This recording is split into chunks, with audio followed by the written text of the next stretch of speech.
hours-long standoff on Bainbridge Island ends with a man shot dead by police. When I heard the first two shots, I was on my boat. Tonight, the tense moments leading up to his death as we learn more from witnesses and officers about what happened. Glad you were with us. That standoff stretched into the early morning hours until police say they shot and killed the armed man after he pointed a rifle at them. KOMO Steve McCarron is live for us on Bainbridge Island, where investigators are still searching for evidence right now. And Steve, you've got a pretty good vantage point from where you are. We do, right across the harbor from our vantage point here, Michelle. You can see that investigators are taking a closer look at that boat that was involved in the standoff last night. There's a couple of police boats that are nearby, several investigators on board trying to gather more information to piece this whole thing together. At this point, they say they don't yet know what prompted the man to start shooting in the first place. It was a sleepless night for a lot of people in Eagle Harbor who watched the tense standoff unfold not far from Fred Adams' boat. And he was probably 150 feet off of my boat anchored. Adams was one of several people who called 911 after hearing a man fire shots from this old boat that was anchored between two buoys in the middle of the harbor. That prompted evacuations and many people to take cover. One homeowner tells me one of the bullets hit a wall above her bedroom window. Didn't look like he was aiming at anything in particular. He just was kind of shooting, and then he'd yell some things. We couldn't quite make out everything, but it seemed like he was angry. Over the course of a few hours, officers used several tactics, including a loudspeaker and flashbangs, to try to communicate with the man and get him to surrender. At one point, witnesses say he came out naked with his hands up and stepped onto a dinghy before the boat turned. I watched him go down into the boat, comes out, and he had his gun, and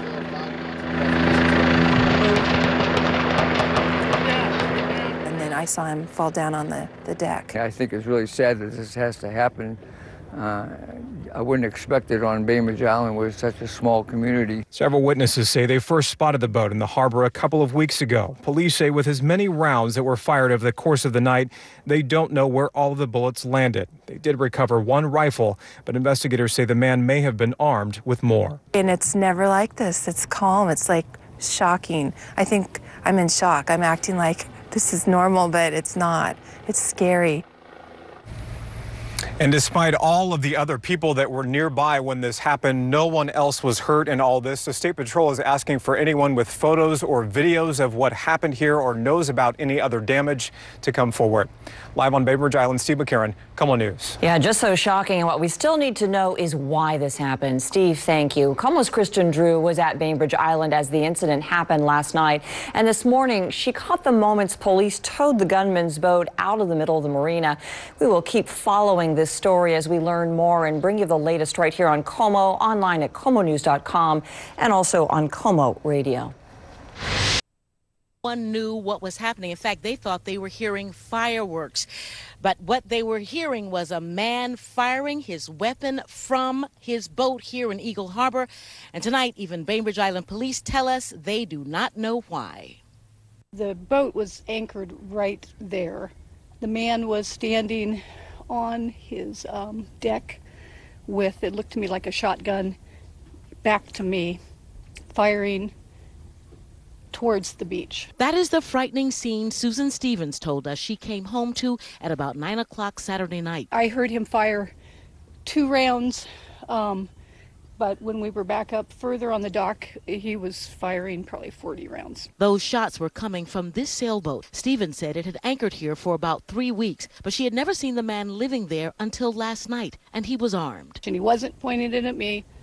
He wasn't pointing it that way. He wasn't up in the air, not in the water, just, like you're shooting a shotgun. A flood of 911 calls poured into Bainbridge Island police. When they arrived, they came under fire.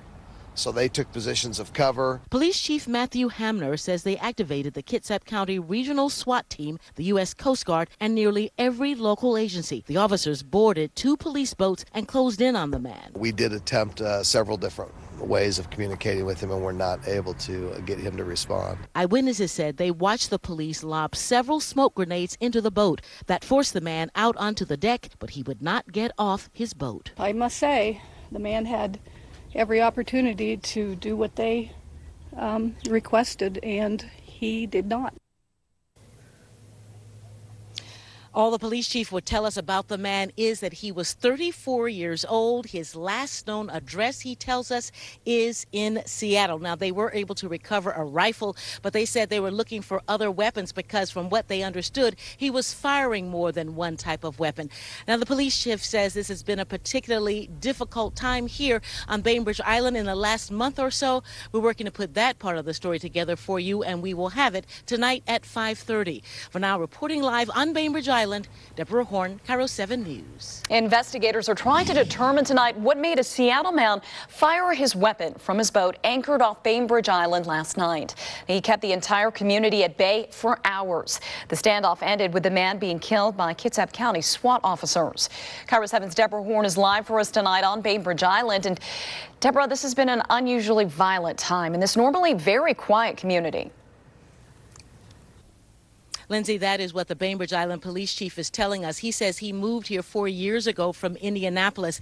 But what happened here out in this harbor, as well as a couple of other occasions this month, has come as a big surprise. Last night's shooting happened right here in Eagle Harbor. At about 8:30 last night, a 34-year-old Seattle man began firing from the deck of his boat. Eyewitnesses say he didn't appear to be firing at anyone or anything in particular. A Kitsap County SWAT team tried for hours to get the man to surrender, but he would not. In the last 4 weeks, this was our third serious event in such a short period of time. And the first two ended peacefully, which we were very happy about, and we were hoping for the same result last night. What I want to tell the community is they're safe today.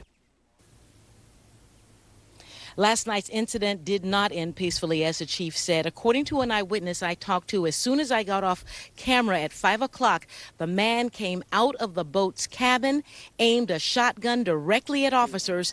He insists they had no choice but to shoot the man.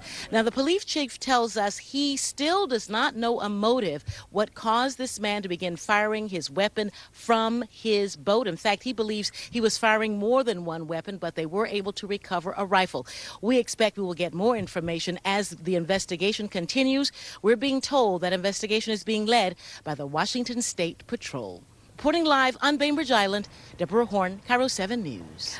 Last night's officer-involved shooting was the third fatal one in our area in the past few weeks. Yesterday, a Washington State trooper shot 22-year-old Michael Rood after they say he called 911, said he wanted to commit suicide by cop, and threatened them with a knife in Thurston County.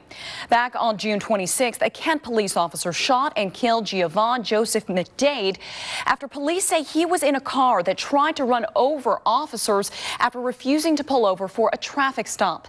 And on June 18th, Seattle police shot and killed Charlena Lyles after they claimed that she threatened them with knives after she had reported a burglary at her home.